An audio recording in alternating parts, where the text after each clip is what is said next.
बोलिए श्री सद्गुरु महाराज जी की जय, सच्चे दरबार की जय, उमापति महादेव की जय, श्री कृष्ण बलदेव की जय, सनातन धर्म की जय। प्रिय भगवत प्रेमियों, हमेशा की तरह आज भी आपके लिए नए सत्संग विचारों को लेकर के उपस्थित हुए हैं। प्रभु की बड़ी विशेष कृपा अनुकंपा से आप तक सत्संग विचारों को लेकर के आया जाता है और इसके पीछे प्रभु की बड़ी कृपा है, दया है। इसलिए आप सभी को भी समझना है कि सत्संग विचारों को जब आप सुनते हैं तो पूर्ण सुने, शुरू से लेकर अंत तक सुने तो चीज़ें आपको स्पष्ट समझ में आएंगी। अगर आप बीच में से या लास्ट से या फ्रंट से, पहले से, शुरू से कुछ क्लिप ही सुनते हैं तो फिर आपको पूर्ण रूपेण सत्संग का वो लाभ, वो कंसेप्ट आपका क्लियर नहीं हो पाएगा। इसलिए कोशिश करें कि सत्संग को पूरा सुने तो ही इसका लाभ आप उठा पाएंगे, अन्यथा मुझे नहीं लगता कि आप सत्संग विचारों को अंगीकार करने में दिक्कत आपको, मुझे लगता कि होगी। भाइयों बहनों, सत्संग विचार, सत्संग ये हमारा एक ऐसा सेतु है, एक ऐसा पुल है जो संसार और करतार को बांधता है। आप संसार से करतार की ओर बढ़ना चाहते हैं तो सत्संग रूपी एक पुल है। उस पुल से माध्यम से ही गुजर के आप परमात्मा तक पहुंच सकते हैं और जो दुर्लभ है वो सुलभ कर सकते हैं। बड़े भाग मानुष तन पावा, कहा गया कि बड़े भाग्य से मनुष्य तन मिलता है। लेकिन कहीं कहीं ये भी आता है जहाँ बड़े भाग मानुष तन पाया गया, वो कहा कि बड़े भाग पाइब सत्संगा, ये भी आता है कि बड़े भाग्य से सत्संग मिलता। माने मनुष्य का तन प्राप्त होना तो बड़े भाग्य की बात है ही, लेकिन उससे भी बड़े भाग्य है कि मनुष्य जीवन में रहते हुए सत्संग का लाभ मिल जाए, सत्संग की प्राप्ति हो जाए। बड़े भाग पाइब सत्संगा, बिन ही प्रयास होए भव भंगा। माने आपका जो मनुष्य जीवन का उद्देश्य है इस भव सागर को भंग करने का, इस भव सागर से पार उतरने का, इस दुखों से, इस 84 लाख योनि से छुटकारा प्राप्त कर मोक्ष की मुक्ति तक प्राप्त करने का जो तरीका है, और आसान अगर हो सकता है तो सत्संग के माध्यम से हो सकता है। इसलिए कहा बिन ही प्रयास होए भव भंगा, बिना प्रयास के आप भव सागर पार हो सकती हैं। सत्संग का महत्व है, ये भजन बंदगी का महत्व है। इसीलिए भाइयों बहनों, सत्संग का इतना इंपॉर्टेंट रोल होता है। लेकिन अक्सर लोग सत्संग को इतना महत्व नहीं देते हैं, बाकी चीज़ों को महत्व देते हैं, तो वो भी गलत हो जाता है। और सत्संग में कई लोग ये भी चाहते हैं कि उनके मुताबिक हम कोई विषय चुने और उस पर हम बोले, ये भी संभव नहीं है। सत्संग में स्वयं परमात्मा होता है, स्वयं ईश्वर का वास होता है। नारद जी कहते हैं कि जहाँ ईश्वर का गुणगान होता है, जहाँ भक्त लोग ईश्वर की गुणगान महिमा को गाते हैं, वहाँ स्वयं ईश्वर निवास करता है। तो जहाँ सत्संग सभा है, जहाँ ईश्वरीय महिमा है, जहाँ ईश्वरीय गुणगान किया जा रहा है, वहाँ स्वयं ईश्वर होता है। और ईश्वर भली भांति जानता है कि आपके लिए बेहतर क्या है। ठीक है, अपने मन की शंकाओं का निवारण जरूरी है, लेकिन सत्संग ऐसा माध्यम है कि सत्संग के अंदर आकर के आपको तमाम संशय आपके भंग हो सकते हैं, निराकरण हो सकते हैं। इसलिए संतों ने कहा, हो इकत्तर मिलो मेरे भाई, दुविधा दूर करो लिवलाई, कि एक ऐसे जगह पे इकट्ठा होने की आवश्यकता है जहां इकट्ठा होकर के हम सत्संग विचारों को सुने और अपने जीवन की समस्त दुविधाओं को हरा जाए। जहां हो वो इकत्तर, एक ऐसी जगह एकत्रित होने की आवश्यकता। मिलो मेरे भाई, दुविधा दूर करो लिवलाई की, और हमें परमात्मा से लिव लगा के उस दुविधा को दूर करना है। शब्दों में तो प्रश्नों का उत्तर दिया जा सकता है लेकिन समाधान नहीं दिया जा सकता, लेकिन सत्संग के अंदर समाधान मिलता है। सत्संग के अंदर आत्म संतुष्टि मिलती है, सत्संग के अंदर ईश्वर का आशीर्वाद काम करता है, सत्संग के मध्य प्रभु के चरणों का अनुराग आपका बढ़ता है। सत्संग में बैठने का मतलब कोई साधारण बात नहीं है। सत्संग में बैठने का मतलब आप प्रभु के चरणों में साक्षात निवास कर रहे हैं, बैठ रहे हैं, और जितने देर बैठे प्रभु की असीम कृपा आप पे बरस रही है, ये समझ के चलिए आप। इसलिए सत्संग की महिमा है। धर्म ग्रंथ भरे पड़े हैं, सत्संग विचारों से। इसीलिए सत्संग की महिमा है। और ऐसे सत्संग विचार आपको रोजाना आपको YouTube के इस मेरे चैनल से आपको मिलते हैं और आप इसको सुनते हैं, ईश्वर की अनुकंपा को महसूस करते होंगे। बहुत सारे मैसेजेस आते हैं, बहुत सारे लोग क्वायरियाँ भेजते हैं कि आप कहाँ रहते हैं, क्या करते हैं। भाई क्या करते हैं, हम तो सत्संग ही करते हैं, हम प्रभु की कथा ही करते हैं, हम प्रभु के गुणगान गाते हैं, भजन बंदगी करते हैं, साधना सुमरन करते हैं, और हम क्या बताएं, है ना। अब कई प्रकार के प्रश्न हैं, तो हर प्रश्न को लेना संभव नहीं होता है, लेकिन हम उस प्रश्नों को इस प्रकार से लेते हैं कि उसमें तमाम लोगों के प्रश्नों के उत्तर मिल जाए, तमाम लोगों के समाधान हो जाए। जैसे महापुरुषों ने बहुत सारी बातें धार्मिक ग्रंथों में कही गई। अब जिस समय धार्मिक ग्रंथ लिखे जाते हैं, जिस स्तर पे वो धार्मिक ग्रंथ लिखा गया, जिस भी महापुरुष ने लिखा गया, उनका वो आध्यात्मिक स्तर है। उस आध्यात्मिक स्तर के हिसाब से, उस परमात्मा की अनुभूति के आधार पे उन्होंने वो सब चीजें लिखी हैं। लेकिन जिस समय हम उनको पढ़ते हैं तो हम अर्थ का अनर्थ कर देते हैं, क्योंकि हमारी वो अवस्था नहीं होती। जब अपनी वो अवस्था नहीं है तो हम उनके अर्थों का सत्यानाश कर देते हैं। और होता यही है, एक व्यक्ति मिले, वो हम क्या कहते हैं कि भाई ये जो हम एक एक चौपाई के कई कई अर्थ निकाल देते हैं। मैंने कहा भाई पहले लोग एक अर्थ निकला वो समझ नहीं पा रहे हैं, तू और 20-25 अर्थ निकाल दे रहा है, तो वो पहले इतने कन्फ्यूज है, तो कितना कन्फ्यूज करेगा, तो कौन मान्य है कौन नहीं मान्य है, ये कैसे डिसाइड होगा। इसलिए महापुरुषों का जो स्तर था, महापुरुषों की जो साधना का स्तर बड़ा ऊंचा था, उस उच्च स्तर पे जाकर के उन्होंने वो चीजें लिखी। मैंने पहले भी आपसे कहा है कि जो महापुरुषों के आध्यात्मिक, उनकी आत्म अनुभूतियों की बातें उन्होंने कुछ साधारण शिक्षा के स्तर पे भी बातें कही हैं, जनमान्य में जो आम जनमानस को सीधी समझ में आ जाए। लेकिन कुछ साधना की गहराइयों में जाकर के उन्होंने कुछ चीजें लिखी हैं, जो उनको अनुभूत हुआ, वो उस उन अनुभूतियों को उन्होंने लेखनीबद्ध करवाया या करा खुद। और उन अनुभूतियों को जिस समय हम पढ़ते हैं, उस साक्षात्कार को हम पढ़ते हैं, तो हम कंफ्यूज हो जाते हैं। हम अपने मन से अपने उसको अर्थ लगाना चाहते हैं, तो अर्थ का व्यर्थ कर देते हैं, हम बेकार कर देते हैं जिस स्तर पे वो। इसलिए पहले उस स्तर को पहुंचे। इसलिए मीराबाई एक बात कहती, घायल की गत घायल जाने जे को घायल होए। घायल की गति वही जान सकता है जो घायल है, जिसने स्वयं घायल हुआ है, जिसका खुद को दर्द हुआ है, वो पता चल सकता है। लेकिन आप अगर कोई घायल व्यक्ति का पता कर रहे हैं, तो भाई जो दर्द महसूस उसको हो रहा है वो आपको नहीं ना होगा, वो आपको महसूस नहीं होगा। क्यों? क्योंकि आपका वो दर्द आपको नहीं झेलना पड़ रहा, वो जिसको झेल रहा वही जान रहा है। इसलिए घायल की गत घायल जाने, जो उस अवस्था में बैठा हुआ है, वो उस अवस्था में बैठ करके ही वो चीजें समझ में आ सकती हैं। आप सोचिए कि पढ़ने से समझ में आ जाए तो नहीं समझ में आएगी, पढ़ने से भी नहीं समझ में आती। पढ़ने से समझ में आ जाती तो रावण को नहीं समझ में आनी चाहिए, पढ़ने से समझ नहीं आती तो रावण तो, अक्सरा लोग बुद्धिमान लोग तो ये कहते हैं प्रकांड विद्वान है, प्रकांड विद्वान है, तो विद्वता गई कहाँ उसकी? क्या उसे चीजें समझ नहीं आई? क्या उसे श्रुति पुराण सब ग्रंथ कहाई, रघुपति भक्ति बिना सुख नहीं? कि उसको पता नहीं कि प्रभु की भक्ति के बिना सुख नहीं मिलता, तो क्यों वो पागलों की तरह इधर उधर भटकाओ, ये प्राप्त कर ले वो प्राप्त कर ले। जिस स्त्री पे नजर डाली उसी को हड़प करने की कोशिश की उसने। यहाँ तक मंदोदरी के बारे में, उनके विषय में अगर आप पढ़ोगे तो यही कहा जाता है कि उससे भी जबरन ही विवाह किया उसने, है ना। तो ऐसा तो विद्वान, और ऐसे विद्वान को विद्वान कहने वाले महाविद्वान आज के समय में बैठे हुए हैं। ये जबरदस्ती हमारे जहन में दिमाग डाला जाता है कि रावण अच्छा है।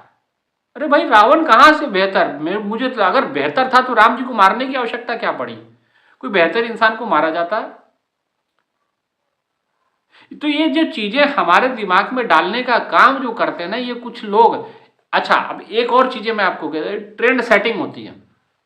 अब ट्रेंड सेटिंग एक नया टॉपिक है, लेकिन आपको इसको समझना होता है कि कुछ लोग हैं, कुछ टीवी चैनल्स होते हैं, कुछ ऐसे लोग होते हैं, बड़े मशहूर लोग होते हैं जो ट्रेंड सेट करते हैं। मान लीजिए मैं बताऊं कि बहुत पहले एक फिल्म आई थी, उस फिल्म का जो टाइटल था मुझे याद नहीं आ रहा, लेकिन अब उस समय ये था कि बालों को दोनों तरफ ऐसे बीच में से निकालते थे। तो मैं देखता था हर लड़के ने वो बाल ऐसे कर रखे थे, है ना। तो ये ट्रेंड सेट हो गया, उसने की, बाकी ने नकल करी, है ना। उससे पहले अगर जाएंगे तो पीछे बाल लंबे करके और वो ऐसे गोल गोल घुमा करके ऐसे हुक टाइप बना दिया जाता था। तो ये ट्रेंड सेट, तो हर समय ट्रेंड सेट करने वाले जो लोग होते हैं तो ऐसी प्रकार की चीजों को मैनिपुलेट करते हैं। अब जैसे उन्होंने रावण को विद्वान बताना घोषित किया, अब इतना बार बताया कि लोगों की दिमाग में रावण ठीक था, राम बुरे थे, यही तो अज्ञान था ना। तो इसलिए हमें यार आत्मा का स्तर, आध्यात्म का स्तर है नहीं, तो हम चीजों को समझ पाते नहीं है। और जब चीजों को समझ नहीं पाते तो हमें जो दूसरा दिखाता है, दूसरे के चश्मे से जब हम देखते हैं, दूसरे के नजरिए से हम जब देखते हैं तो धोखा खाते हैं, धोखा पाते हैं, धोखा देते हैं। ये तीनों चीजें होती हैं। धोखा कैसे खाते हैं? समझने में धोखा खाते हैं। धोखा पाते इसलिए हैं क्योंकि आपने समझा गलत, और धोखा देते इसलिए क्योंकि आपने गलत समझा तो आगे वालों को भी आप गलत समझाएंगे, है ना। तो इसलिए सही चीज सब तभी समझ में आ सकती है जब आत्मा का स्तर आपका ऊंचा उठे, आध्यात्मिक स्तर जब ऊंचा उठेगा तब ना चीजों को समझ पाओगे आप। केवल सिर्फ ग्रंथों को पढ़ लेने से तो ग्रंथों के ज्ञाता जरूर बन जाएंगे कि फलानी चीज क्या है, उसमें ये कारण क्या है, अन्नमय कोश क्या है, तो प्राणमय कोश क्या है, कारण क्या है, महाकारण क्या है, तो तमाम चीजें लोग पूछते कि नहीं पूछते। इसीलिए आने वाले महापुरुषों को, जैसे गुरु नानक देव जी थे, गुरु गोविंद सिंह जी महाराज थे, या तमाम और भी कबीरदास जी, रविदास जी महाराज, इन लोगों ने क्या किया कि इन सब चीजों का खंडन करना शुरू किया, क्योंकि लोग इन्हीं को सब कुछ मान के बैठे थे। अब कल व्यक्ति से चर्चा हुई, वो चर्चा में ये कहने लगा कि नहीं, ये जो हमारे वेद है वो वेद के अलावा सब कुछ व्यर्थ है। मैंने कहा ये जो तुम कह रहे हो व्यर्थ है, वेद, ओरिजिनल वेद भी भारत में है। मेरे ख्याल से 2 वेद पढ़े हुए हैं, वो भी जहाँ अगर मैं सर्च करूं तो मुझे लगता है कि पूना उना में किसी इंस्टीट्यूट में पढ़े हुए हैं। वो भी अथर्ववेद है और मेरे ख्याल से सामवेद, ऐसा कुछ 4 में से 2 ही वेद है। तो बाकी जो ये जो वेद है किसी से सुने और वो लिखे गए हैं, है ना। तो भाइयों बहनों, इसको श्रुति भी कहते हैं। श्रुति का मतलब अब ब्रह्मा जी ने कहा, उसको ऋषियों ने सुना और वो लिखा, वेद व्यास जी ने लिखा, है ना। तो इसलिए उनको वेदम व्यास जी कहते हैं। तो उन्होंने 18 पुराणों को सेट किया। तो कहने का मतलब भाइयों बहनों, हमें चीजों को समझना पड़ेगा। जिस समय हम उस अवस्था को प्राप्त नहीं करते और अर्थ करना शुरू करते हैं तो अर्थ का अनर्थ कर देते हैं, हम अर्थ का सत्यानाश कर देते हैं। हम जो लोग, ऐसे लोग हैं जो अनाईश्वरवादी है, माने जो ईश्वर की सत्ता को विश्वास नहीं करते, तो फिर उनको पता है कि सीधा मना करेंगे तो कोई हमारी बात सुनेगा नहीं, तो कुछ ऐसा घालमेल किया जाए कि इनके ग्रंथों के अंदर, क्योंकि आधार तो धार्मिक ग्रंथ ही है ना, धार्मिक ग्रंथों के आधार पर ना चीजें समझते हैं आप। अगर धर्म की जानकारी चाहिए तो धार्मिक ग्रंथ चाहिए। सिख इतिहास की अगर आपको जानकारी चाहिए तो सिख इतिहास के धर्म ग्रंथों से मिलेगी।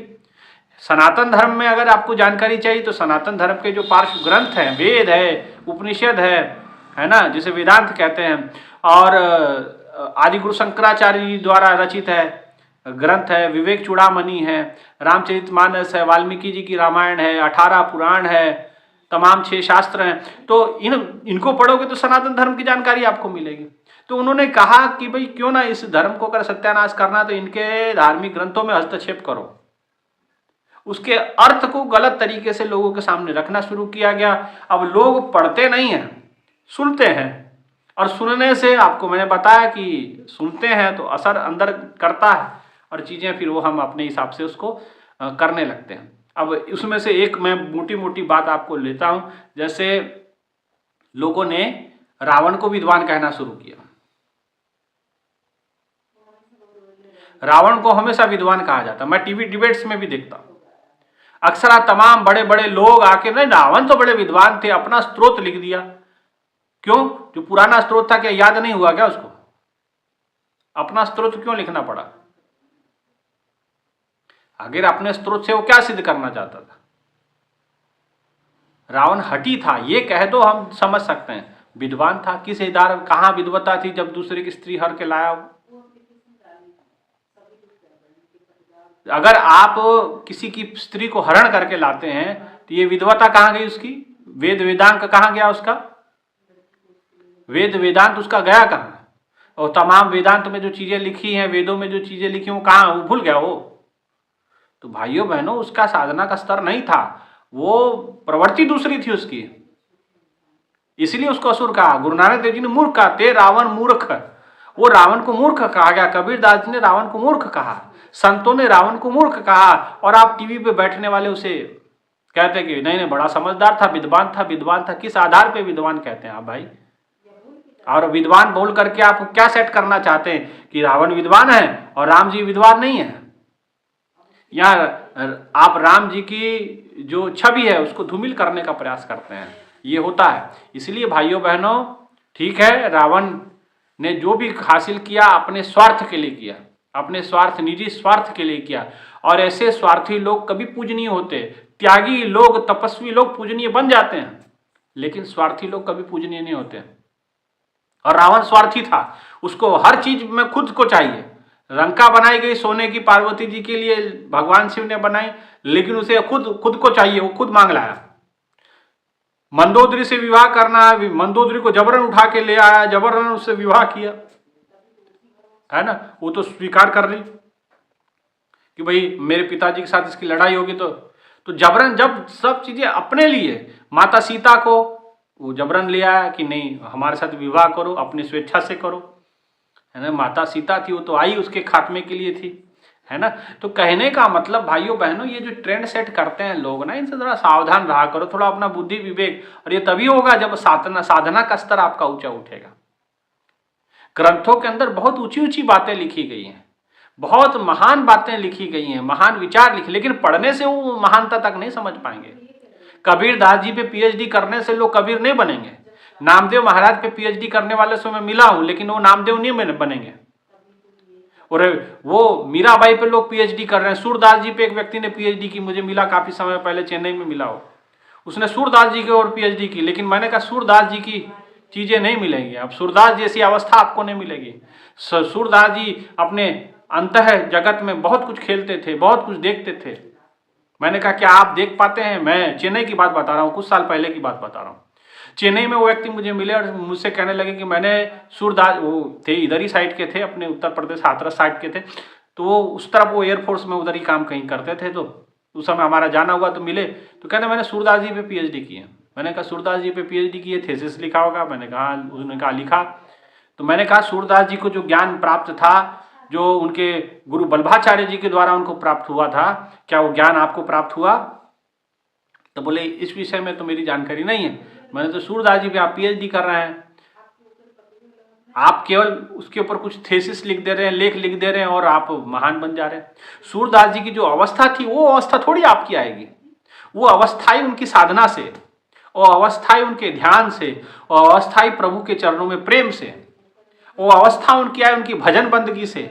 और केवल आप उसको पढ़ लें और रट लें और उसके ऊपर कुछ दो चार व्याख्या अपनी कर दें तो आप समझें कि भाई आप ही सूरदास जी बन जाए, तो नहीं, ये नहीं हो सकता भाई, ऐसे नहीं होता है। भक्ति के पथ पे आपको कूदना पड़ेगा, भक्ति करनी पड़ेगी। और वो भी जो परंपरा, जो महापुरुषों ने बताया, महाजनों ये न गतस पंथा नान्य पंथा विदित्याना, इसका दूसरा रास्ता नहीं है। वो एक रास्ता, एक मार्ग, जिस रास्ते पे सारे महापुरुषों के गुजरे, जो बिना संत के, सतगुरु के प्राप्त नहीं हो सकता जब तक वो दिव्य दृष्टि खुलती नहीं। इसीलिए तो सूरदास जी ने कहा, मैंने उसे, काफी लंबी चर्चा हुई, तो मैंने उसे कहा क्या आपके पास दिव्य दृष्टि है? सूरदास जी पे तो थी। और ऐसे महापुरुषों की वाणी गुरु ग्रंथ साहब में भी दर्ज की गई।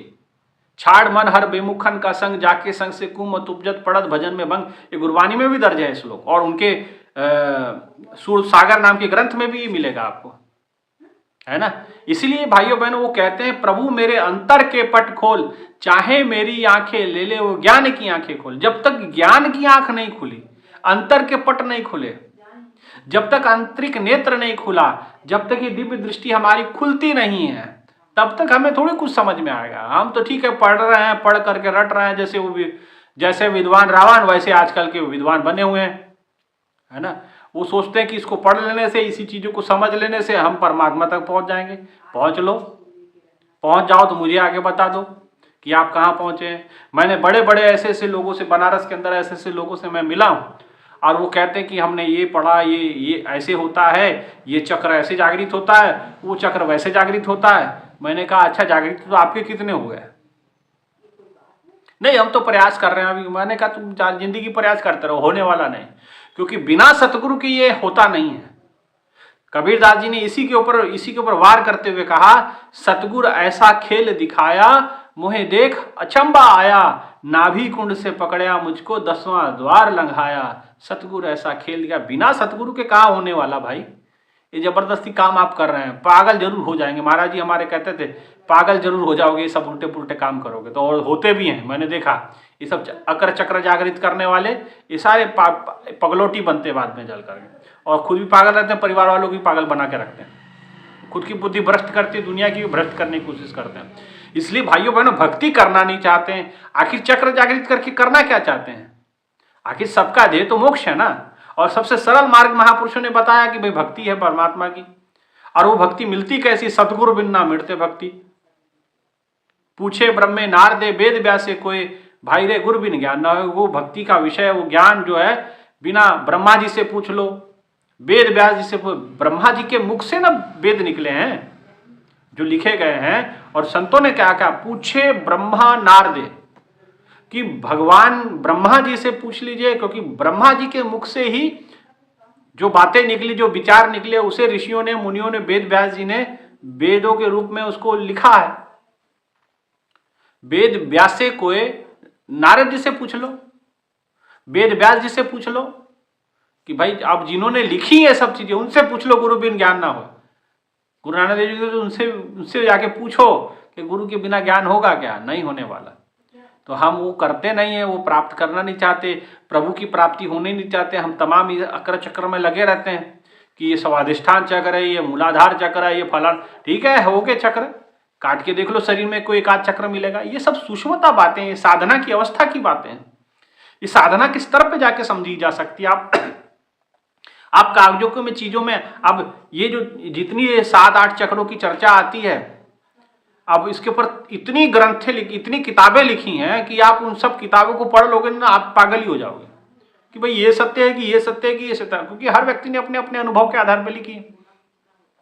और ये भी कहा नहीं जा सकता कि उनको अनुभव था ही, है ना। तो इसलिए क्यों ना हमारे पास वो महापुरुष संत, जिनकी प्रज्ञा चक्षु और उच्च स्तर की साधना रही, गुरु नानक देव जी, गुरु गोविंद सिंह महाराज, रामदास जी महाराज, हमारे रविदास जी महाराज, मीराबाई, सहजो भाई, तुकाराम महाराज, एकनाथ महाराज, संत ज्ञानेश्वर महाराज, इतने गोरखनाथ जी महाराज, इतने ऊंचे ऊंचे जो साधक संत रहे, महापुरुष रहे, भगवान के अवतार रहे, उन्होंने किस प्रकार से साधना की, तो वो तरीका को हम समझे क्यों नहीं समझते।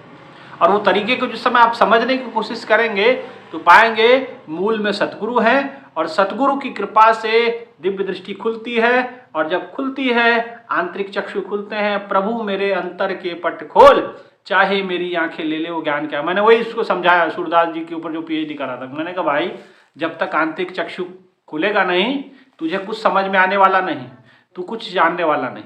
हाँ, तूने किताब पढ़ ली, और किताब पढ़ने के बाद, ग्रंथ पढ़ने के बाद तूने अपना कुछ थेसिस लिख दिया, सरकार ने तुझे PhD होल्डर बना दिया, आप नौकरी पा सकते हैं, लाख रुपया महीना कमा सकते हैं, लेकिन परमात्मा तक नहीं पहुंच सकते। सूरदास जी ने तो परमात्मा में पहुंच करके ही बातें लिखी थी, और आपने इससे पढ़ करके पैसा कमा रहे हैं, कमाइए, बहुत धन्यवाद आपको। लेकिन ईश्वर तक पहुंचना तो ये रास्ता नहीं है। ईश्वर तक पहुंचना है तो आपको ऐसे गुरु की, जैसे वो वल्लभाचार्य जी के शरण में गए और उन्होंने उस ज्ञान को हासिल किया, उस दिव्य दृष्टि को हासिल किया, और अपने अंतः जगत में, वैसे तो बाहरी आंखों से तो दिखता नहीं था उन्हें, तो अंतर जगत में वो जो चीज़ें देखी उन्होंने, वो लिखी उन्होंने, है ना। तो आप तो उनके अनुभव जो उन्होंने आंतरिक जगत में किए वो आप पढ़ रहे हैं, तो आपको समझना पड़े। इसलिए भाइयों बहनों, किसी भी ग्रंथ को अगर समझना है तो सबसे पहले अंतर के पट खुलवाने पड़ेंगे। और कैसे खुलेंगे? बिना सतगुरु की नहीं खुल सकते। बिन सतगुरु किने ना पाया, बिन सतगुरु किने ना पायो, बिना सतगुरु के कोई पा नहीं पाया। इसलिए सतगुरु की शरण में जाना पड़ेगा, सतगुरु को प्राप्त करना पड़ेगा। तो यहाँ हम जो बात कह रहे हैं हम अपने ज्ञान चक्षु के आधार पे कह रहे हैं। हमें गुरु महाराज जी की कृपा से वो ज्ञान प्राप्त हुआ, दीक्षा को हासिल किया, अंतः जगत में परमात्मा के उसकी अनुभूतियाँ की, उस अनुभूतियों के आधार पे जो चीज़ें समझ में आई वो हम आपको कह रहे हैं। अब कोई कहे कि फलाने चीज़ का हमको अर्थ बताओ, तो भैया हमको जा अपना ढूंढते रहे अर्थ, जिसके पास, हमारे पास इतना समय नहीं कि तेरे अर्थ के लिए हम पागल होकर बैठे हैं यहाँ पे, है। तो हमारी अपनी साधना, भक्ति करते हैं, साधना करनी है। और मैं तो सबको कहूँगा कि भाई किसी पचड़े में पढ़ने की जरूरत नहीं, अपनी साधना सुमरन करो, उसी में बहुत सारी चीज़ें समझ में आ जाती हैं। जो बड़े बड़े ग्रंथों में पढ़ करके और चीज़ें समझ नहीं आएगी, वो 10 मिनट की हो सकता है साधना से, ध्यान से अगर एकाग्रता बन गई तो उसमें चीज़ें समझ में आ जाए, है ना। इसलिए सर्वप्रथम सीढ़ी यही है ग्रंथों को समझने के लिए, प्रभु मेरे अंतर के पट खोल। आंखें खुलवाओ, पहले नेत्र खुलवाओ, नहीं तो आंखें बंद रहेंगी तो रावण जैसी वो हाल होगा। रावण भी आंखें बंद थी लेकिन बहुत कुछ पढ़ लिया, और हमारे मीडिया वाले उसको विद्वान कहते हैं। वो ऐसी विद्वता भैया उन्हीं को स्वीकार, हमें नहीं चाहिए ऐसी विद्वता। हमारे पास रविदास जी की विद्वता है, वो काफ़ी है। मीराबाई की प्रेम है, वो हमारे लिए काफ़ी है। सूरदास जी का प्रेम है, वो हमारे लिए काफ़ी है। सूरदास जैसा भाव बन जाए, मीरा जैसा भाव बन जाए, सहजोबाई जैसा भाव प्रेम बन जाए, सबरी जैसा प्रेम बन जाए, हमें और क्या चाहिए भाई। और प्रभु को प्राप्त करने के लिए चाहिए क्या? सबरी जैसा सब्र बन जाए तो भगवान तो दौड़े आएंगे उसके घर पे, क्यों नहीं आएंगे, है ना। तो आपके घर में भी आएंगे, आपके पास भी आएंगे, लेकिन आप उसको उसके जैसे बन जाएं, है ना। उसके लिए पहली सीढ़ी यही है कि गुरु की शरण में जाके उस दिव्य दृष्टि को हासिल करें और ज्ञान को हासिल करें, है ना। तो यहाँ वो ज्ञान दीक्षा दिया जाता है, उस दिव्य चक्षु को खुलवाया जाता है, और दिव्य चक्षु को खोल के परमात्मा के जो प्रकाश स्वरूप के दर्शन अंतःकरण में करवाए जाते हैं। फिर आपकी आंतरिक यात्रा प्रारंभ होती है, फिर बीज डलता है और बीज फिर आगे की यात्रा को तय करता है, ठीक है ना। तो नहीं प्राप्त हुआ तो प्राप्त करें, कैसे प्राप्त करना है तो हमसे संपर्क करें, कैसे प्राप्त करना है तो संपर्क करेंगे तो बताएंगे कि कब कैसे क्या मिलेगा, है कि ना, क्या व्यवस्था आपको करनी पड़ेगी। इतना ही कहते हुए फिर से एक बार मैं कहूँगा कि ग्रंथों को केवल पढ़ना पर्याप्त नहीं, आपको आंतरिक जगत की दृष्टि चाहिए। अंतर जगत की बाहर, जैसे बाहर को देखने के लिए आँखें, ऐसे आंतरिक जगत में उतरने के लिए भी एक आँख होती है। उसको दिव्य दृष्टि, तीसरा नेत्र, थर्ड आइज, पता नहीं क्या क्या नामों से उसको संबोधित किया जाता है। गुरु की कृपा से वो खोला जाता है, ठीक है। इसलिए प्रभु मेरे अंतर के पट खोल, इन्हीं विचारों के साथ प्रभु करे आप सबका अंतर का पट खुले। इसी मनोकामना के साथ आज के सत्संग विचारों को मैं ये विराम देता हूँ। बोलिए श्री सद्गुरु महाराज जी की जय, सच्चे दरबार की जय, उमापति महादेव की जय। धन्यवाद।